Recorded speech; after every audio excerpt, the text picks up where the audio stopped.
right. Good morning, everyone. It is Wednesday. It's a beautiful Wednesday morning here in New York City. And yeah, today I was actually reminded, I was actually just going through my to-do list and my calendar, and there was a task on there that reminded me of something I wanted to share.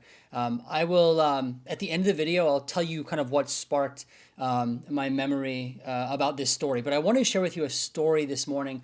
It's a story that I think you might like. It's going to highlight maybe some of the pains and struggles you've gone through as a therapist, or maybe anyone who's interacted with like customer service. All right, so let me go ahead and just tell you this story. So about, I would say almost a year ago, I started the process of getting credentialed with insurance companies, right? And if you know about getting credentialed with insurance companies, it's really tedious, right? You fill out applications, you have to wait a long time, right? And so I was getting paneled with two, all right? I was getting paneled with Cigna and I was getting paneled with Aetna.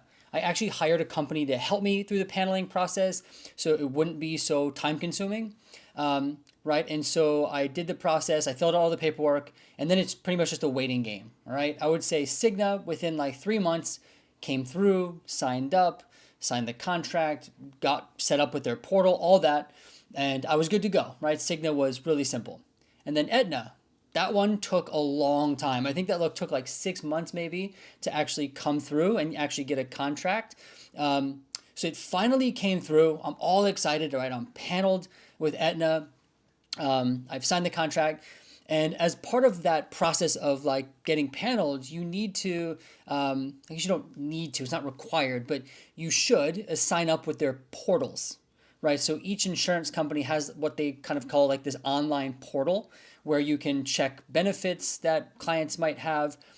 You can look at claim status. It's pretty important. You going into that portal allows you to, I mean, just being able to verify benefits is really helpful, right? Without having to call someone, and then checking claims and all that. So it's important, right? So the Cigna portal got in, no problem. It's like I think it's called Evernorth, right? And then the Aetna portal, it's called Availity. Availity. Yeah, I don't know what it means, but anyway, that's the portal. I think another insurance company also uses it. So, I sign the contract, I get the paperwork to sign into Availity. Seems pretty straightforward. I go to the Availity website, put in all my information, and there's like basically you sign up for Availity, and then you have to get verified as a provider, and then you have to get your practice verified, and then you get access to the portal, right? It's like this multi-step process. So I put my own information in there as a provider, gets verified, no problem. And then I put my business, my group practice information in there, and it gets denied immediately, right? Like just as denied. It does not tell you why, right? So I'm like, oh, okay, well, I assume there'll be some errors. So I try again, like immediately after, right? Put my group practice information in there. And each time I put the group practice info in, it takes like 6 or 7 minutes, right? It gets denied again. I think I did it 5 times, right, in a row. Denied every single time with no reason why. I don't know what to fix. I'm changing the address. I'm making sure I didn't type anything wrong. Everything looks okay. But I get rejected all these times, right? So my group practice is not being verified. Now, mind you, it was verified with Cigna, so there should be nothing wrong.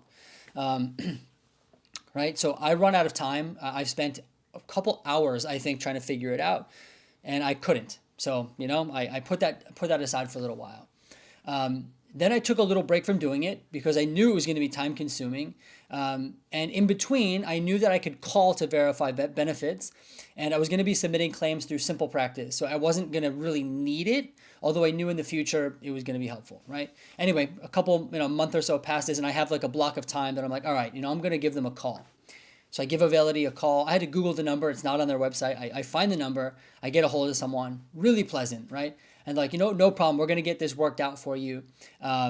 They said, we don't know exactly what's wrong, but we'll send this to security or something like that. I said, okay. They said they would call me back. Right? Security would email me back. So I'm fairly confident this person sounded like they knew what they were doing. I hang up. Like a day later, I get an email from security. There's an issue. It basically just repeated in the email that that your status is rejected. I know. That's why I called security, or that's why I called customer service. No phone number to call back, nothing to email. So all of that, right? So calling, that was another hour or a half or something to call that customer service and didn't work again. So that's another block of time that was not well spent, right? So I put it aside again. And then I was going to try again. This is the third time. I have another block of time, like another couple months later. I call up. I get someone who's super helpful this time. And they have me screen record. They have me, input the information in front of them. All this stuff, right? And they're like, oh yeah, they were able to see it. They recorded that there was an issue. I sent them screenshots of all the errors. Now this was definitely a couple hours of phone call, all right? Not to mention all the kind of back and forth just to get to someone on the phone. They said, all right, we're going to forward all this to security, videos, photos. Okay, great. Security comes back a couple of days later. There's an issue with your address. Now, mind you, I have a couple different addresses. I have like a mailing address. I have an address where I can see clients. So I actually have an in-person office that I can see clients at. I gave them that address. And all they said in the email, you have an issue with your address.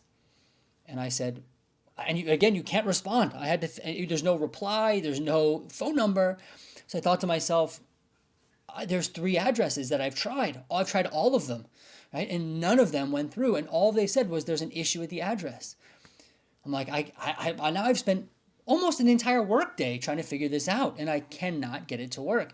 So then I'm gonna call one more time. I call up one more time, and this time I got someone in customer service who just basically told me that I don't know how to help you. And then I asked, can I speak to someone else? And they pretty much told me no. Yeah, and I advocated, I need to speak to someone, and they said they couldn't. And I realized when you're on the phone with customer service, that's it. Once he told me he was not going to forward me to anyone, I couldn't do anything, right? Now here we are. It is now almost a year later, right? Not a full year since trying to sign into Availity, but probably for that, we're almost at 6 months of trying to get into Availity. Now, thankfully, I don't need it, right? I can call for benefits verification and I can submit all my claims through Simple Practice. But this has been a nightmare. And so when I logged in today, I have a to-do list that just kind of keeps like things that I need to do. And that popped up and I was like, oh my gosh, at some point I'm going to have to figure it out. I know it's going to be important to have access, but I did not sign up for this, right? When I went into private practice, I did not sign up to spend an entire workday on the phone with Availity to try to get a portal working, right? Now, I'm also not one of those providers who says, I only do clinical work and I don't do anything else of course not. Part of my foundations as a social worker is I do this kind of stuff, right? I've spent, a lot of time calling insurance companies, advocating for people, setting up transportation, spending time on the phone with customers. So I know that's part of my job, and I'm good with that, right? But with this, all I'm trying to do is get into a portal. I'm not even like advocating for anyone.